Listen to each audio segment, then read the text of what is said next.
welcome to sunny Portugal. My name's Ryan McDonald and I'm here for Record Sport covering Celtic's pre-season training camp in Lisbon. As you can see, the sun's out, there's blue skies. It's a bit of a difference from Thursday and Friday when we got here. The conditions, shall we say, weren't great. Cloudy, drizzly rain, just generally quite miserable. But yeah, the mood's certainly picked up now that the sun's out here in the Portuguese capital. You can probably see just in the horizon there, the river in the background. You know, people are walking about, shorts, t-shirts, a bit like back home in Glasgow just now. It's around about 27 degrees, so it's a nice day here to be wandering about. Obviously we were at Benfica campus yesterday covering Celtic's pre-season behind closed doors friendly with Estrela Amadora. It obviously finished 3-2 to the Portuguese top flight side. However, there were a couple of positives. Kieran Tierney made his long-awaited second debut for Celtic at left back. He had a 45-minute cameo. Rio Hatate also made his comeback from injury and he marked it with a goal inside 6 minutes. The rest of Celtic's international crew, like Adam Ida, Dyson Maeda, etc., had also returned as well. And Ida broke. He scored his first goal of the pre-season as well in the second half.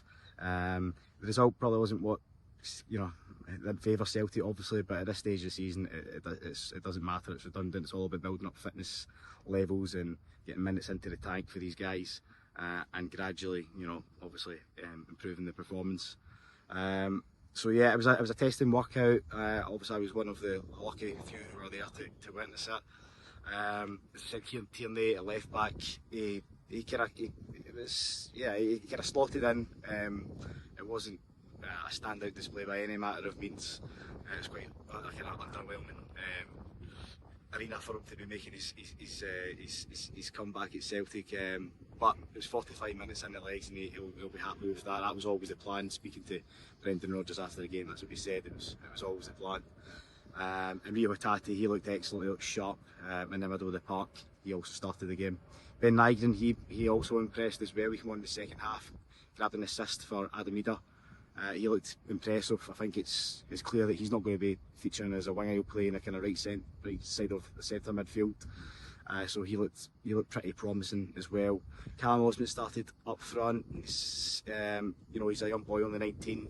There'll be a lot more to come from him.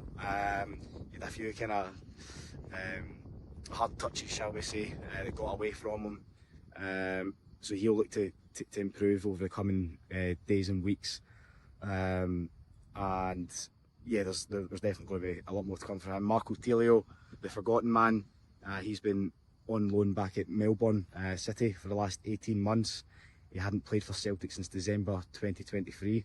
When he's only made a couple of cameo appearances for Celtic, a handful of appearances off the bench. So he came back into the fold. He did okay.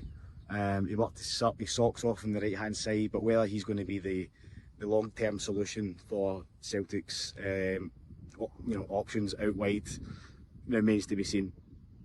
I'm not so convinced that will be the case, but we'll have to wait and see. You can see it's a wee bit windy just now, so apologies if you can't hear me properly. So yeah, we spoke to the manager after the game as well. He had a few interesting things to say, which you can read at Record Sport online. We asked him about his contract situation, his talks with Dermot Desmond over the summer, and the rest of the Hibs board as well. We asked him about Jota, an injury update on him.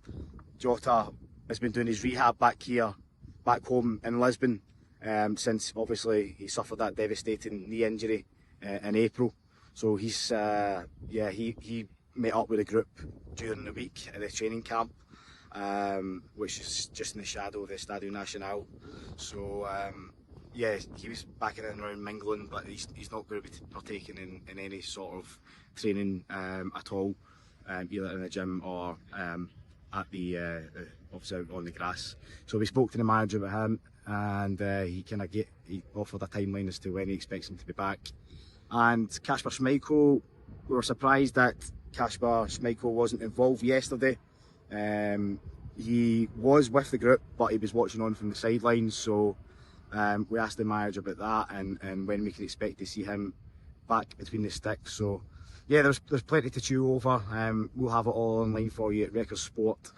from 5 o'clock tonight. So make sure you log on and give it a read. So yep, that's it from me. I'll be back with another video diary during the week. You can also catch us, myself and my colleague Mick Gannon, on the Celtic podcast, as well as Hotline Live, where we'll be bringing all the latest news from Lisbon. So yep, have a good day and thanks for watching. Cheers.